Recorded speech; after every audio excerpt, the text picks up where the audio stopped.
പൊതുമേഖലാ സ്ഥാപനങ്ങളെ ശക്തിപ്പെടുത്തുക, മത്സരക്ഷമമാക്കുക, ലാഭകരമാക്കുക എന്നതാണ് സംസ്ഥാന സർക്കാരിന്റെ നയമെന്ന് വ്യവസായ മന്ത്രി P Rajeev. Athani steel and industrial forgings ലിമിറ്റഡിൽ പുതിയ 6 ടൺ ഹൈഡ്രോളിക് ഓപ്പൺ ഫോർജിംഗ് ഹാമറിന്റെ പ്രവർത്തന ഉദ്ഘാടനവും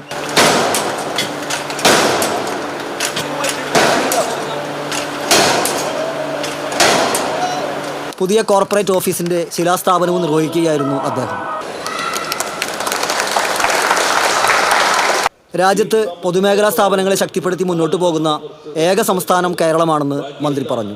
നിലവിൽ 24 പൊതുമേഖലാ സ്ഥാപനങ്ങൾ ലാഭത്തിലാക്കാൻ സർക്കാരിന് കഴിഞ്ഞിട്ടുണ്ട്. സംസ്ഥാനത്തെ പൊതുമേഖലാ സ്ഥാപനങ്ങളിൽ നിന്നുള്ള ആകെ വിറ്റുവരവ് ചരിത്രത്തിലാദ്യമായി 5000 കോടി രൂപ കവിഞ്ഞു. 23 പൊതുമേഖലാ സ്ഥാപനങ്ങളുടെ നഷ്ടം കുറയ്ക്കാനും സാധിച്ചുവെന്നും അടുത്ത വർഷത്തോടെ 4 സ്ഥാപനങ്ങൾ ഒഴികെയുള്ള എല്ലാ പൊതുമേഖലാ സ്ഥാപനങ്ങളും ലാഭത്തിലാക്കാനാണ് ശ്രമിക്കുന്നതെന്നും മന്ത്രി പറഞ്ഞു. പൊതുമേഖലാ വ്യവസായങ്ങൾക്ക് അനുകൂലമായ ഒരു അന്തരീക്ഷം നമ്മുടെ നാട്ടിൽ ഇപ്പോൾ രൂപം കൊണ്ടിട്ടുണ്ട്.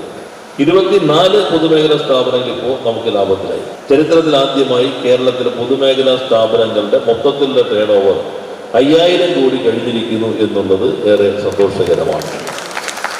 23 സ്ഥാപനങ്ങൾ നഷ്ടം കുറച്ചു. ഈ സാമ്പത്തിക വർഷമാകുമ്പോഴേക്കും 4 എണ്ണമാണ് കുറച്ച് റെഡിൽ കിടക്കുന്നത്.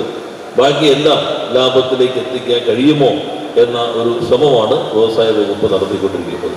സേവ്യർ ചിറ്റിലപ്പള്ളി MLA അധ്യക്ഷത വഹിച്ചു. പുതിയ ഹാമറിന്റെ നിർമ്മാതാവായ ചൈനീസ് കമ്പനി അന്യാങ്ങിന്റെ Indian partner Valmet engineers MD സുബ്രഹ്മണ്യത്തെ ചടങ്ങിൽ ആദരിച്ചു.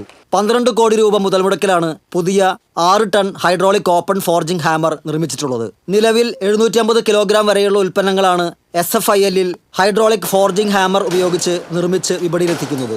പുതിയ ഹൈഡ്രോളിക് ഓപ്പൺ ഫോർജിംഗ് ഹാമർ പ്രവർത്തനം ആരംഭിക്കുന്നതോടെ 3000 കിലോഗ്രാം വരെ ഭാരമുള്ള ഉൽപ്പന്നങ്ങളുടെ നിർമ്മാണം കമ്പനിക്ക് സാധ്യമാകും.